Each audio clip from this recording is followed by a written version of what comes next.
The first thing that people will automatically say is, of course we live on a spherical Earth. We've got the photographic evidence, don't we? Well, strangely enough, when you try and search for a picture of Earth from space, you'll find surprisingly few of them. In fact, all of them, including this one, this is from NASA, it's called the Big Blue Marble. All of them are composites. NASA will freely admit to them being composite images or CGI or Photoshop. There's only one image that NASA will claim was shot from space, and it's this one. It's apparently shot from Apollo 17. But all of these images have problems. First of all, the scientist will tell you that because the Earth is spinning, centrifugal forces will force the equator to bulge out as it's spinning. So the Earth is more of an oblate spheroid. But, funnily enough, all the images from space, supposedly, are perfect spheres. Also, one thing I noticed is that the colours of continents and the sea itself, they're very vivid. Now, when you look at anything at a distance, maybe if you look at some hills at the distance of 3 or 4 miles, you'll see that the colours are kind of washed out somewhat because of the atmosphere. If you see mountains further off in the distance, the dark colours are washed out even more because of the influence of the atmosphere. So how can it be that you get these very vivid, striking colours through miles of atmosphere? I can't explain it. The other strange thing about this supposed shot of Earth from space is that the continents actually appear to match the Mercator map rather than the Peters projection map. Now, if you don't know the difference, here's a little video to explain it. Should we begin? Yes.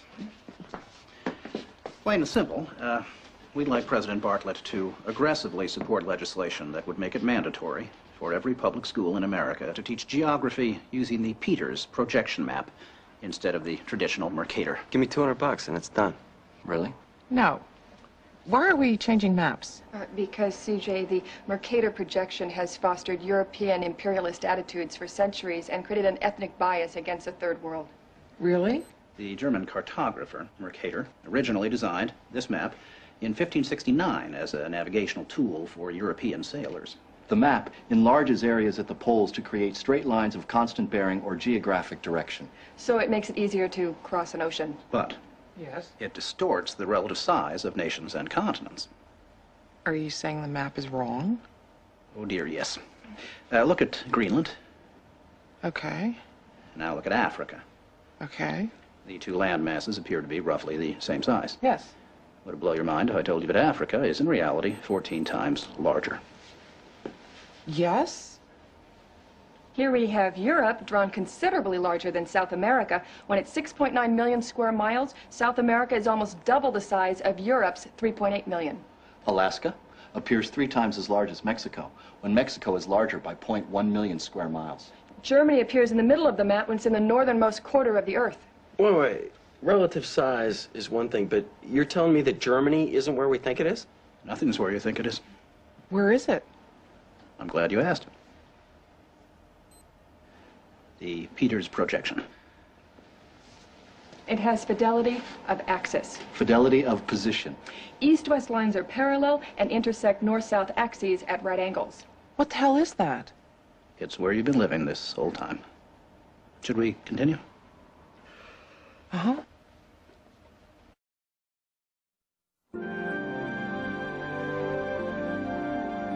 So, you're probably wondering what all of this has to do with social equality. No, I'm wondering where France really is. Guys, we want to thank you very much for coming in. Hang on, we're gonna finish this. Okay.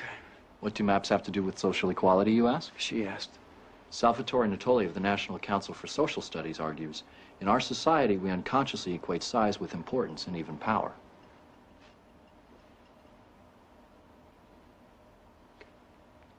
I'm going to check in on Tobin. Go. These guys find Brigadoon on that map, you'll call me, right? Probably not. Okay. When third world countries are misrepresented, they're likely to be valued less. When Mercator maps exaggerate the importance of Western civilization, when the top of the map is given to the Northern Hemisphere and the bottom is given to the Southern, then people will tend to adopt top and bottom attitudes. But wait, where else could you put the Northern Hemisphere but on the top? On the bottom. How? Like this. Yeah, but you can't do that. Why not? Because it's freaking me out. So the Mercator map was designed as a navigational aid, but the Peters projection map is a more accurate rendering of what the continents look like. So why then do all the images of Earth from space show the Mercator map? I guess that's because that's what we're used to. Even the one image that is claimed to be an actual photograph of Earth from space is called into question.